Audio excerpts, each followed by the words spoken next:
और पूरा एकदम बस को छेक लिया है लोग। लेकिन जैसे ही वहां पर से एक सुंदर लड़की पास हुई, 10 लड़के जितने भी थे ना आवारा लोग, वो यदि ये फैराडे लगा इसका मतलब सी मिला, यदि भी मिला इसका मतलब भी मिला। अब ऊर्जा पूछा यानी यू पूछा, तो कौन ऐसा ऊर्जा का फॉर्मूला है जिसमें सी और भी होता है? बोलती श्रेणी क्रम में जोड़ेंगे तो उलट के जोड़ते हैं, 1 बाई में C1 1 बाई में C2, लेकिन हाँ पलट के लिखते हैं यानी उलट के जोड़ते हैं तो हम लोग का निम्न मान प्राप्त होगा।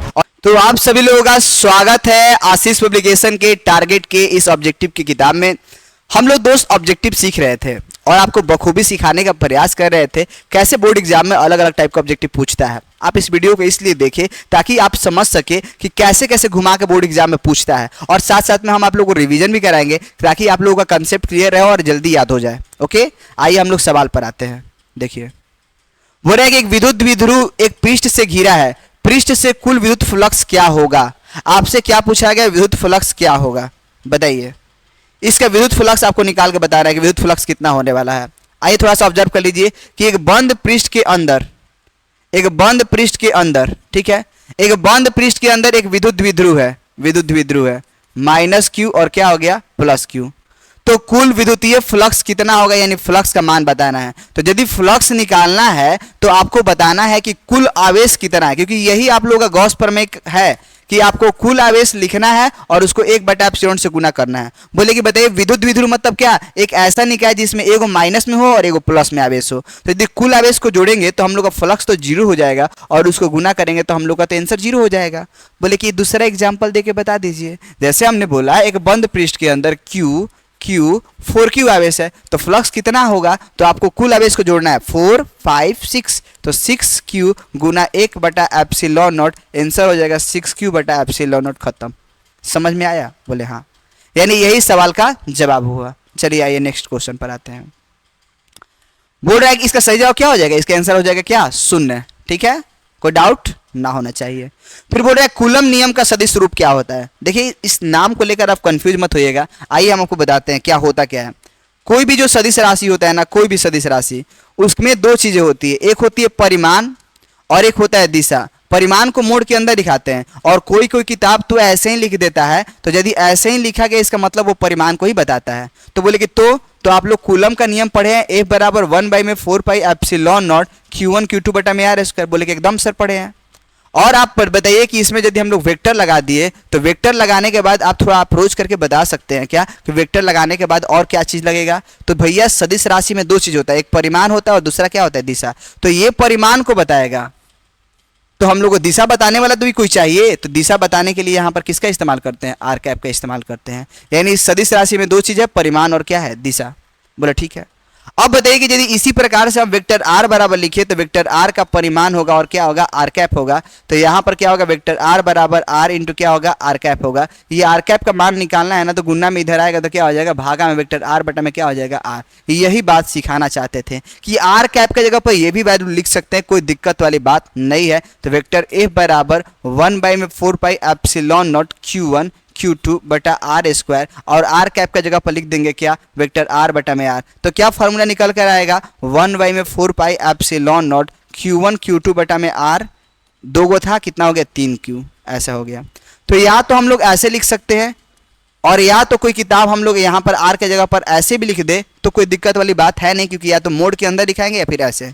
बोले क्या क्या बकवास कर दिया, हमको समझ में नहीं आया। हमने आपको बताया किसी भी सदिश राशि में 2 चीज होता है, परिमाण और दिशा। या तो परिमाण को ऐसा दिखाइए फिर ऐसा दिखाइए। आपको दिशा निकालना है, जैसे हमने सदिश राशि में ऐसे दिखाया, दिशा निकालना है, ये गुना में इधर जाएगा तो क्या हो जाएगा? भागा में। आप चाहे तो ऐसे दिखाए, आप चाहे तो ऐसे दिखाए, कोई दिक्कत नहीं। तो हमने कूलम नियम का फॉर्मूला लिखा और रखने के बाद हमने बताया कि यदि सदिश राशि है तो उसमें दिशा जरूर होगा। दिशा बताने के लिए हमने आर कैप का इस्तेमाल किया। अब आर कैप को हटाएं, इसको लगाएं क्योंकि फॉर्मूला ही है। तो अब ये आर का आर से गुना करेंगे, आर क्यू हो जाएगा। या तो हम लोग आर क्यू लिखे या फिर वेक्टर आर का मोड का क्यू लिखे, दोनों बात एक ही है। यहाँ पर कोई डाउट वाला बात नहीं है। क्या ये बातें समझ में आई? बोले कि हाँ हाँ हाँ एकदम आई। चलिए आइए अब आगे देखते हैं। अगला बोल रहा है कि एक आवेशित चालक का क्षेत्र आवेश घनत्व तो इतना है, तो इसके पास क्षेत्र का मान कितना होगा और गोलीय चालक के अंदर विद्युत क्षेत्र क्या होगा? थोड़ा सा बात समझिएगा। आइए चलिए हम लोग बातों पर आते हैं। बोल रहा है कि आवेशित चालक का क्षेत्र घनत्व, देखिए आवेशित चालक के सतह पर बोलेगा, देखिए ऑब्जेक्टिव को बौछार कर रहा है, सतह पर बोलेगा तो विद्युत क्षेत्र का मान होगा चालक के कारण E बराबर सिग्मा बटा में एप्सिलॉन नॉट, और वहां पर भी क्या होगा ल ब व त। लेकिन यदि अंदर बोलेगा तो E का मान शून्य होगा, और जब E का मान शून्य होगा तो E जो होता है इसके बराबर होता है, तो ये भी क्या होगा शून्य होगा। E जो होता है किसके बराबर होता है माइनस dV बटा में dx के। जब E का मान 0 आ गया तो विभव प्रवणता भी क्या होगा 0। विभव प्रवणता मतलब विभव बटा में दूरी। और मान लीजिए किसी का अवकलन 0 आ रहा है, इसका मतलब क्या है अवकलन तभी 0 होता है यदि y बराबर 2 का अवकलन करेगा तो 0 आएगा। क्यों अवकलन 0? क्योंकि अचर है। तो उल्टा बात, यदि 0 आ रहा है तो वो चीज अचर है। अचर तो अवकलन 0, 0 तो अचर, अचर तो 0, 0 तो अचर, यानी 0 आ रहा है इसका मतलब भी क्या है अचर है। भी क्या है अचर। अचर मतलब क्या कि इसका मान नियत है, एक समान है, एक समरूप है। बोले ठीक है, बोलेगी अच्छा। यानी यहां पर जो सवाल पूछा गया है विद्युत क्षेत्र का मान क्या होगा उसके सतह पर, तो आंसर क्या होगा सिग्मा बटा क्या एप्सिलॉन नॉट।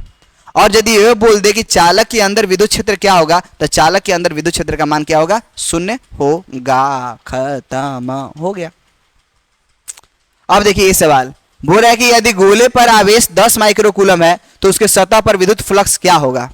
तो फिर वही सवाल पूछ रहा है। आपको लगता है कि भैया गॉस पर में लगाएंगे फाई बराबर क्यू बटा एप्सिलॉन नॉट, गुना भाग करेंगे आंसर आ जाएगा। लेकिन आप यार देखिए कि इसमें कभी पाई ऑप्शन में है ना, तो क्या इस तरीका से गुना भागा करेंगे तो आपको लगता है कि पाई आ जाएगा। बोले कि ना सर ये तो बात सही बोल रहे हैं, हम कितना भी गुना भागा मान रख के कर दे तो ऑप्शन तो पाई आने वाला है नहीं। तो अब लोग ऑप्शन के अनुसार हम इसमें कुछ बदलाव करते हैं। बदलाव क्या है कि एक काम करते हैं 4 पाई से ऊपर गुना करते हैं और 4 पाई से नीचे गुना करते हैं। तो बोले कि तो क्या होगा, तो देखिए क्या हो जाएगा 4 पाई ऊपर हो गया फिर गुना क्यू हो गया, और ये हम 1 बाई में 4 पाई एप्सिलॉन नॉट लिख सकते हैं, कोई दिक्कत वाली बात नहीं है। लेकिन ना है तो चलिए हम लोग करते हैं 4 पाई का 4 पाई हुआ, बोले ठीक है।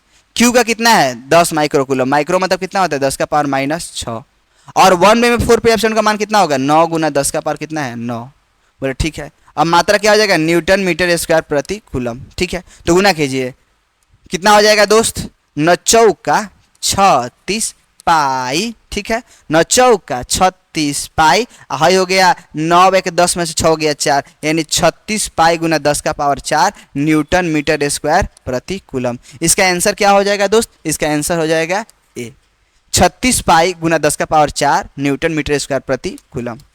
फिर बोल रहा है E बराबर 0 के लिए विभव का मान क्या होगा। हमने आपको बताया कि E बराबर फॉर्मूला होता है माइनस dV बटा dx, और किसी का अवकलन मान लीजिए 0 आ रहा है, इसका मतलब भी क्या है अचर है, नियत है, यानी उसका भी का मान किसी पर निर्भर नहीं करता है, यानी भी का मान r पर निर्भर नहीं करेगा, क्योंकि ये एक अचर है, और अचर उसको बोलते हैं जिसका मान नहीं बदले नहीं बदले नहीं बदले, यानी इसका मान नियत रहता है। बोले ठीक है। बोल रहा है कि आवेशित पृष्ठ के अंदर क्यों आवेश रखा जाए। तो हमने पहला ही कॉन्सेप्ट बताया कि कितना भी आवेश रखा जाए ना भैया, उस आवेश को लिखिए और 1 बटा एप्सिलॉन से गुना कीजिए, क्यू गुना 1, इतना ही आंसर हो गया। फिर आपसे बोल रहा है कि निम्नलिखित में से कौन सा राशि वोल्ट प्रति मीटर होता है। यदि आपसे यहां पर कंफ्यूज करने के लिए 2 मात्रक पूछता है, कभी वोल्ट मीटर बोलेगा तो विद्युत फ्लक्स होगा, और यदि आप लोगों का वोल्ट प्रति मीटर बोल दे वोल्ट प्रति मीटर, तो ये हम लोग का क्या हो जाएगा विद्युत क्षेत्र या विद्युत क्षेत्र की तीव्रता होगा। विद्युत क्षेत्र या विद्युत क्षेत्र की तीव्रता होगा। बोले ठीक है। फिर अगला सवाल बोल रहा है कि किसी भूयोजित चालक में विद्युतरोधी आवेशित चालक के निकट ले जाने पर चालक की विद्युत धारिता का मान क्या होगा। देखिए क्या होता है ना कि यदि यहाँ पर हम लोग का इस प्रकार से ये चालक है जिस पर आवेश इतना है, ठीक है, और इसको हम लोग क्या करें कि इसके पास हम लोग लेके गए, तो जैसे ही पास लेके गए ना, तो पास जैसे हम बोले एक एग्जाम्पल आपको बता दें कहानी जैसा। सुनिए होता क्या है।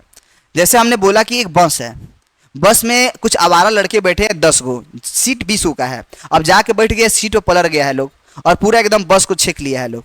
लेकिन जैसे ही वहां पर से एक सुंदर लड़की पास हुई है, 10 लड़के जितने भी थे ना आवारा लोग, वो खिड़की के पास आ जाते हैं, तो बस खाली हो जाता है। तो ऐसे ही यहाँ पर होता है कि सबसे पहले प्लस और माइनस सब जगह फैला था, लेकिन जैसे ही हमने इसके पास में माइनस लेकर आया तो सब जितना प्लस था ना वो मुंह पर आ जाता है। तो जैसे ही मुंह पर आया तो ये स्थान तो खाली हो गया, तो इसमें और आवेश को ग्रहण कर सकते हैं, इसमें और आवेश को बटोर सकते हैं। तो आवेश को ग्रहण करने की क्षमता ही तो विद्युत धारिता होता है। यानी जब वियोजित चालक के समीप में विद्युतरोधी चालक के निकट ले जाने पर चालक की विद्युत धारिता का मान क्या हो जाता है, बढ़ जाता है, क्योंकि उसके आने से क्या होता है ना कि आकर्षित होने लगता है। उससे आने से क्या होता है, आकर्षित होगा, यानी प्लस माइनस को खींचेगा तो यहाँ पर कुछ और जगह बनेगा, कुछ और जगह बनेगा, तो इसमें और आवेश आ सकते हैं, और आवेश आ सकते हैं, तो इसको तो विद्युत धारिता बोलते हैं। बोले कि ओ समझ गए। फिर बोला कि यदि किसी सुचालक के सतह का प्रति इकाई क्षेत्रफल इतना हो तो सतह पर बोलेगा भैया, सतह पर तो सिग्मा बटा एप्सिलॉन नॉट होगा, लेकिन क्या होगा, सतह के लंबवत। बोले ठीक है, समझ में आया, थोड़ा थोड़ा आया। हमने पीछे थ्योरी बताया है और पीछे के वीडियो में तो बहुत सारा ऑब्जेक्टिव कराया है, तो आप लोग करते चलिए, सीखते चलिए, करते चलिए, सीखते चलिए, करते चलिए, सीखते चलिए। बोले अच्छा जी। बोला कि R1 R2 त्रिज्या के दो गोले पर पृष्ठ आवेश घनत्व का मान बराबर है, पृष्ठ पर विद्युत क्षेत्र की तीव्रताओं का अनुपात क्या होगा। देखिए दोस्त, आपसे क्या बोला गया है, विद्युत क्षेत्र का तीव्रता का अनुपात पूछा गया है और त्रिज्या R, तो हम लोग को E1 बटा E2 निकालना है। बोले कि एकदम निकालना है, तो ये का फॉर्मूला था 1/4 पाई एप्सिलॉन नॉट, ठीक होता है। और यहाँ पर क्या होगा, Q1 बटा में R1 का स्क्वायर हो जाएगा, त्रिज्या R1 का स्क्वायर बोला गया तो R1 का स्क्वायर हो जाएगा। बोले ठीक है, फिर ऐसे निकालेंगे तो 1/4 पाई एप्सिलॉन नॉट Q2 बटा में क्या हो जाएगा, R2 का स्क्वायर। एक काम करते हैं सर, ये वाला से ये वाला तो खत्म हो गया। बोलेगा अच्छा आगे बताइए। और आप लोग जानते हैं सिग्मा बराबर क्या होता है, आप लोग जानते हैं सिग्मा बराबर क्या होता है, Q बटा A, तो भागा में इधर जाएगा तो क्या हो जाएगा, गुना में, यानी Q का फॉर्मूला क्या हो जाएगा, सिग्मा इंटू A।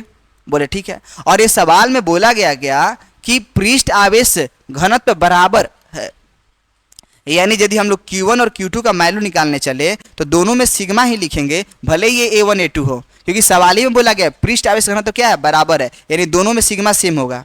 ठीक है, तो यदि हम लोग जब निकालने चलेंगे तो Q1 के जगह पर हम लोग क्या लिखेंगे, सिग्मा इंटू A1 बटा में R1 का स्क्वायर, और फिर यहाँ पर होगा सिग्मा A2 बटा में क्या हो जाएगा, R2 का स्क्वायर। तो सिग्मा सिग्मा क्या हो गया, खत्म।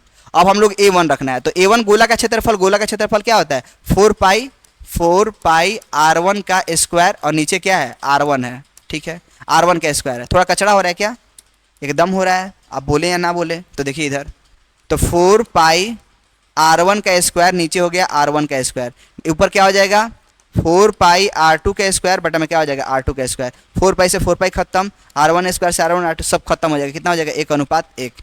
यानी हुआ क्या ना कि कभी भी यदि भैया R1 R2 दे, या तो तरीका आजमाइए कि E1 का फॉर्मूला रखें, E2 का फॉर्मूला रखें, ये नियतांक खत्म हुआ, Q1 बटा में लिखे। सिग्मा का फॉर्मूला Q बटा A होता है, भागा में इधर जाएगा तो गुना में हो जाएगा, क्योंकि सवाल ही में बोला गया सिग्मा दोनों के लिए बराबर है, तो हमने दोनों के लिए सिग्मा बराबर लिखा। लेकिन हाँ, A1 A2 लिखा। बोले ठीक है, A1 का फॉर्मूला रखे और A2 का फॉर्मूला रखे, जब गुना भागा किए तो सब कट के खत्म।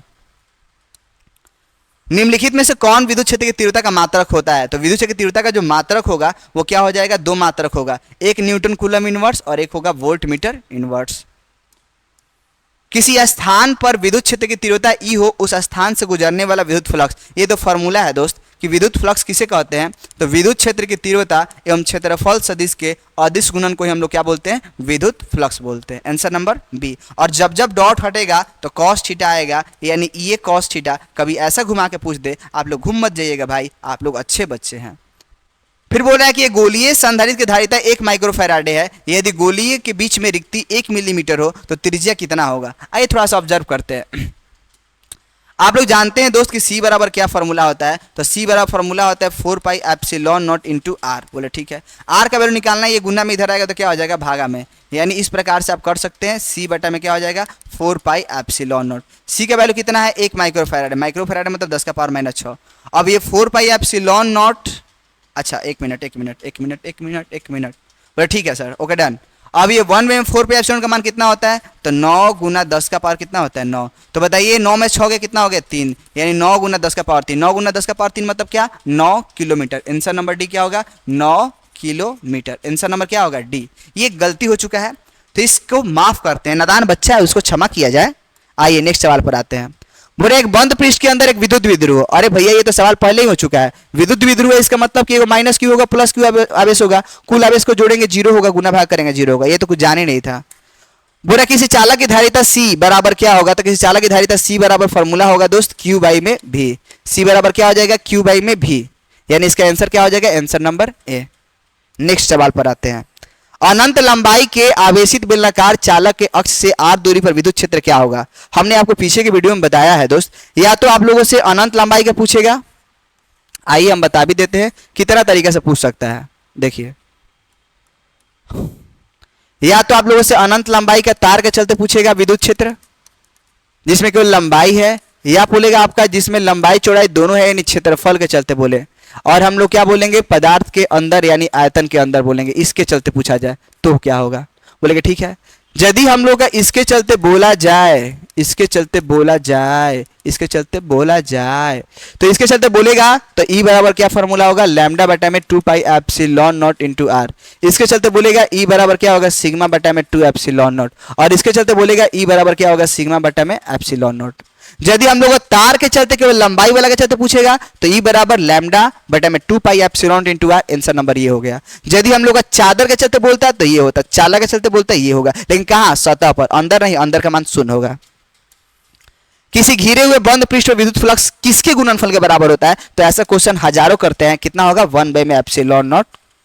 उस खोखले गोले की त्रिज्या r है, उस पर आवेश q है, उसके केंद्र पर विभव क्या होगा, उसके केंद्र पर विभव का मान एक समान होता है। और v का फॉर्मूला होता कितना है, 0 मत कर दीजिएगा, नहीं तो गंदे बच्चे ये माफ गलती नहीं होगा। q बटा में 4 पाई एप्सिलॉन इंटू r, इसी को ऐसे करके लिखते हैं, बोले कि इसका मतलब आंसर सी होगा।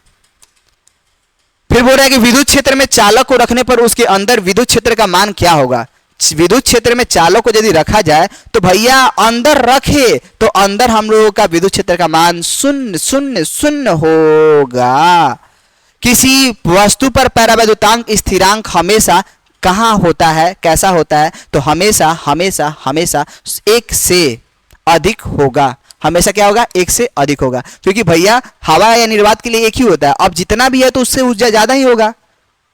फिर बोले कि वायु के लिए परावैद्युत सामर्थ्य क्या होता है। जैसे हम बोले कि कुत्ता है, बोले कुत्ता है, कुत्ता से क्या मतलब है जी आपको तो हम बोले कि कुत्ता 1 डंडा मारे कुछ नहीं बोला, 2 डंडा मारे कुछ नहीं बोला, तीसरा डंडा पर काए काए काए करने लगा, तो कितना बिना बोले सह गया, 2, क्योंकि तीसरा पर तो काए क्या नहीं लगा, तो सहन शक्ति कितना है, 2। तो वैसे ही वायु जो होता है बिना भंजन किए, बिना अलग हुए कितना विद्युत क्षेत्र को सहन कर सकता है, वही उसका परावैद्युत सामर्थ्य होता है। और कितना होता है, 3 गुना 10 का पावर 6 वोल्ट मीटर इनवर्स। बोले ओके सर। आइए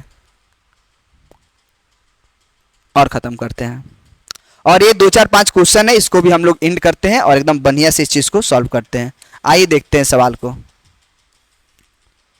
देखिए इसमें आप लोगों का सवाल आप लोगों से पूछ रहा है, इसमें बोला है संधारित्र की धारिता के बारे में पूछा गया है। आई थिंक ये चैप्टर नंबर 2 का है, हालांकि दिया गया है 1 में, तो क्या करेंगे हम लोग सबको संभाल के लेके चलेंगे। ये गॉस पर में क्या कहता है भैया, तो गॉस पर में तो यही कहता है कि कुल आवेश को जोड़िए और 1 बटा एप्सिलॉन से गुना कीजिए, तो इसका मतलब q बटा एप्सिलॉन। बच्चे बच्चे को पता है, इसका आंसर ये होगा।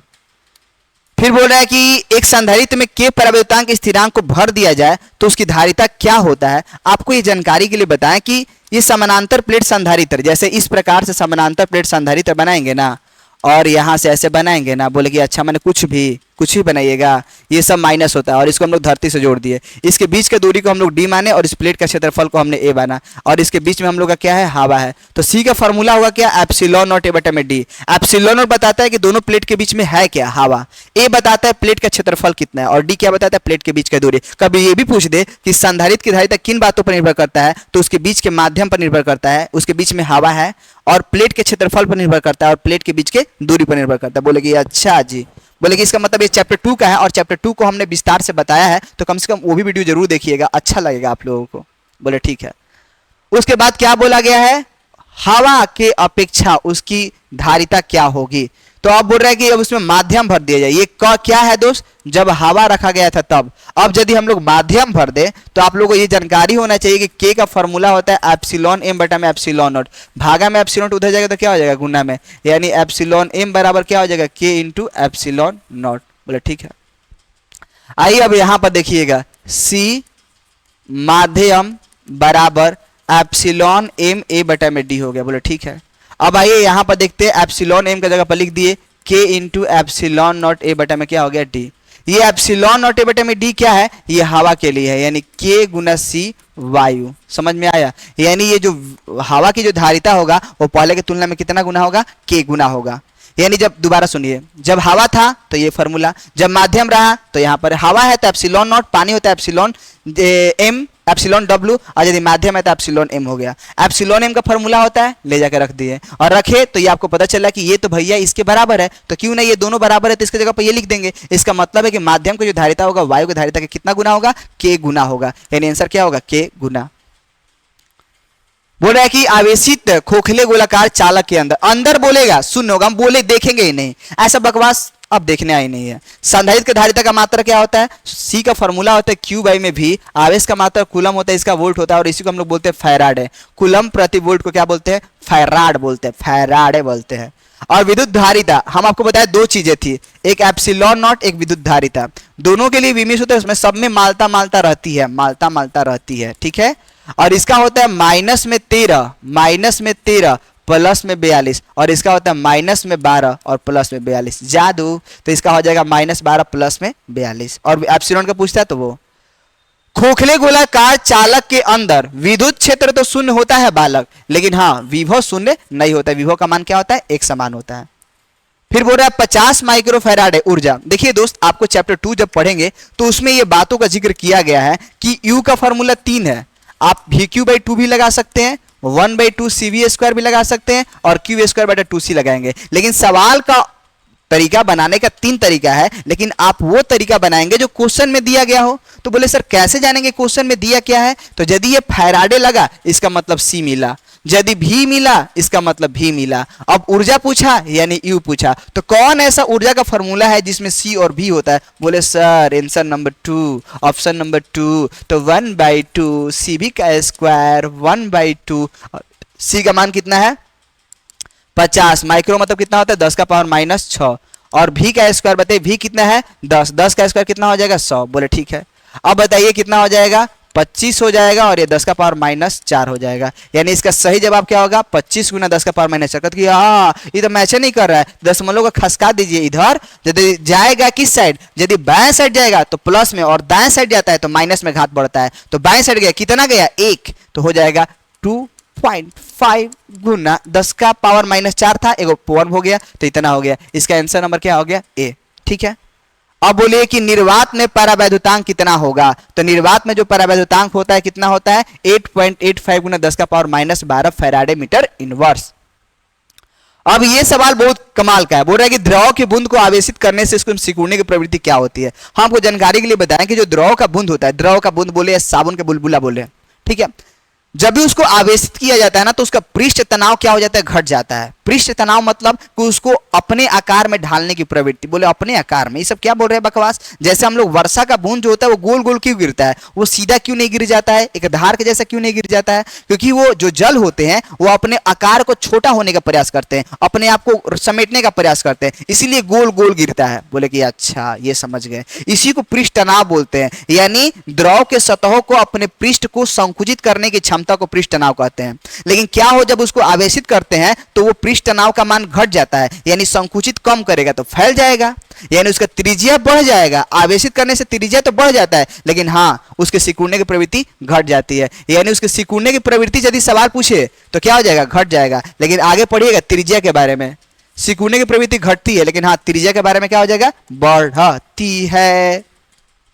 संधारित्र उपलब्ध हो तो समूहन के लिए उच्च धारिता प्राप्त कैसे किया जाएगा। देखिए दोस्त, आप यदि श्रेणी क्रम में जोड़ेंगे तो उलट के जोड़ते हैं, 1 में C1 1 में C2, लेकिन हाँ पलट के लिखते हैं, यानी उलट के जोड़ते हैं तो हम लोग का निम्न मान प्राप्त होगा, और डायरेक्टली सीधा सीधा जोड़ेंगे C1 C2 तो हम लोग को ज्यादा मान प्राप्त होगा। मजाक कर रहे हैं, एग्जाम्पल दिखाइए। जैसे हम बोले कि आपको 2 को जोड़ना है तो ऐसे जोड़ेंगे 1/2 1/2, और कितना हो जाएगा 2/2, यानी खत्म हो गया, कितना हो गया 1, उल्टेंगे भी तो 1 ही आएगा, और यहां पर जोड़ेंगे तो 2 कितना हो गया 4। तो बताइए किससे ज्यादा मान प्राप्त हुआ, इससे कि इससे, बोले सर इससे। और ये श्रेणी क्रम का तरीका है, ये समानांतर क्रम, तो आप लोग बता सकते हैं किस क्रम में ज्यादा मान मिलेगा, समानांतर क्रम यानी पार्श्व क्रम में, बोले ठीक है।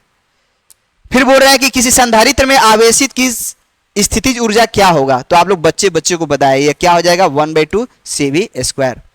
आवेश का वितरण से क्या होता है, तो आवेश का वितरण से हम लोग का ऊर्जा में ह्रास होता है, आपको ये याद रखना पड़ेगा, ऊर्जा में ह्रास होता है, ऊर्जा में ह्रास होता है, बोले ओहो।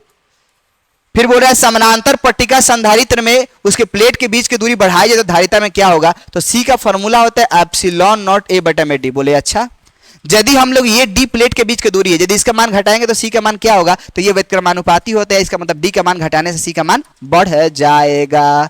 तो आंसर होगा बढ़ जाएगा, क्योंकि व्यतिक्रमानुपाती है ना।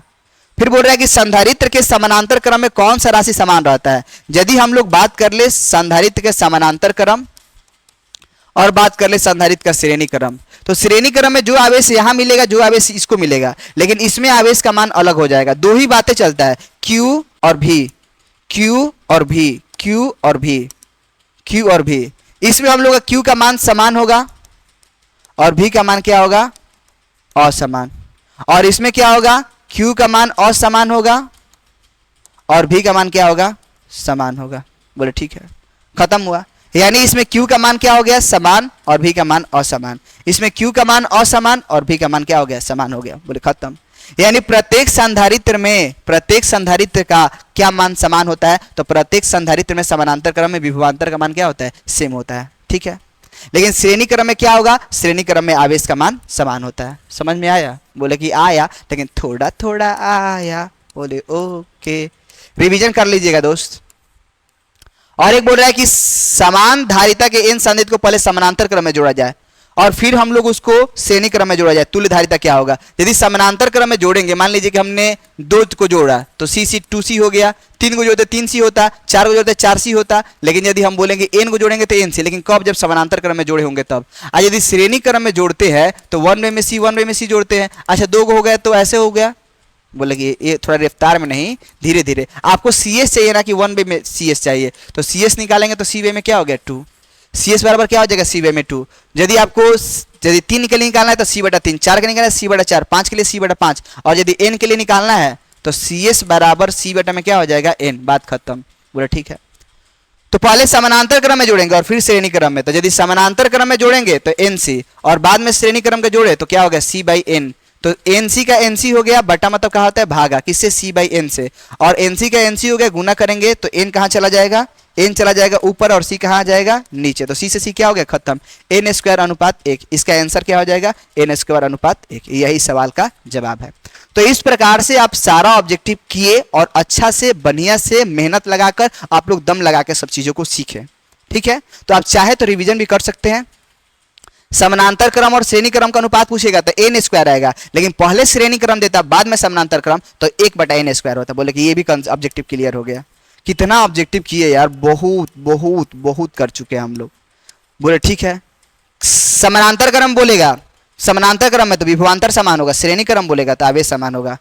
पट्टिकाओं के बीच की दूरी बढ़ाने से क्या होता है, C का वैल्यू घट जाएगा। क्या आवेश के वितरण में कम होता है, ऊर्जा ह्रास होता है। फॉर्मूला तो बता ही दिए।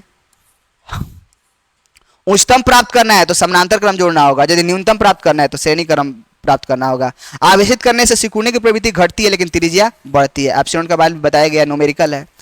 किसी चालक के अंदर विद्युत क्षेत्र का मान 0 होता है लेकिन विभव का मान एक समान होता है। यदि हम बात करें कि विद्युत धारिता का, तो विद्युत धारिता का मात्रक होता है -13 +42 होगा विमीय सूत्र, और आप लोगों का हो जाएगा विद्युत धारिता का बोलेंगे तो -12 +42 हो जाएगा।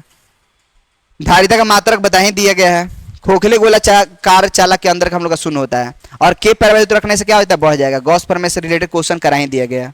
चलिए, सब आसान और बहुत आसान है, ये सब चीज आप लोग कर चुके हैं और आप लोग बहुत अच्छे बच्चे हैं। वायु के लिए कितना सामर्थ्य होगा, 3 × 10⁻6। किसी वस्तु का जो परावैद्युतांक होता है हमेशा 1 से ज्यादा होता है, और उसको अंदर रखेंगे तो विद्युत क्षेत्र का मान क्या होगा, 0 होगा, और विभव का मान एक समान होगा। ये आप लोग का गॉस प्रमेय का थ्योरी है। और ये अनंत लंबाई के तार के चलते कहेंगे तो λ/2ε/r, सतह के चलते कहेंगे σ/2ε, चालक के चलते कहेंगे σ/ε, लेकिन कब, सतह पर। ये आप लोग विद्युत धारिता का फॉर्मूला है। फिर बोला एक बंद पृष्ठ के अंदर विद्युत द्विध्रुव स्थित हो तो हम लोग क्या होगा, फ्लक्स 0 होगा। ये आप लोग का न्यूमेरिकल है, 9 किलोमीटर होगा। ये आप लोग का विद्युत फ्लक्स का फॉर्मूला है। फिर इसका जो एग्जैक्ट आंसर आएगा वो आप लोग का विद्युत क्षेत्र की तीव्रता का मात्रा हो जाएगा क्या, वोल्ट न्यूटन कूलम इनवर्स या वोल्ट मीटर इनवर्स। इसका जो वैल्यू आएगा कितना आ जाएगा, 1:1। फिर इसी प्रकार से हम लोग यहां पर आप लोगों किए, सतह बोलेगा तो σ/ε, लेकिन लंबवत लेके जाएंगे तो धारिता बढ़ जाएगा। वोल्ट प्रति मीटर किसका मात्रक होता है, तो वोल्ट प्रति मीटर होता है मात्रक विद्युत क्षेत्र का। वोल्ट मीटर बोलेगा फ्लक्स का। ये तो आप लोग का गॉस प्रमेय से है। और किसी विद्युत क्षेत्र का मान 0 तो विभव का मान किसी पर निर्भर नहीं करता है। ये आप लोगों न्यूमेरिकल में था ना कि 4π से गुना भागा करना था, इसी प्रकार से। फिर बोले कि आवेशी चालक का सतह घनत्व तो इतना है, तो यदि सतह पर बोलेगा तो सिग्मा बटा एप्सिलॉन लंबवत, अंदर बोलेगा तो 16। कूलम नियम बता ही दिए, गॉस प्रमेय बता ही दिए। इस प्रकार से सारा ऑब्जेक्टिव खत्म होता है। मिलते हैं नेक्स्ट वीडियो में। Thank you so much for watching this video and thank you so much for Ashish publication.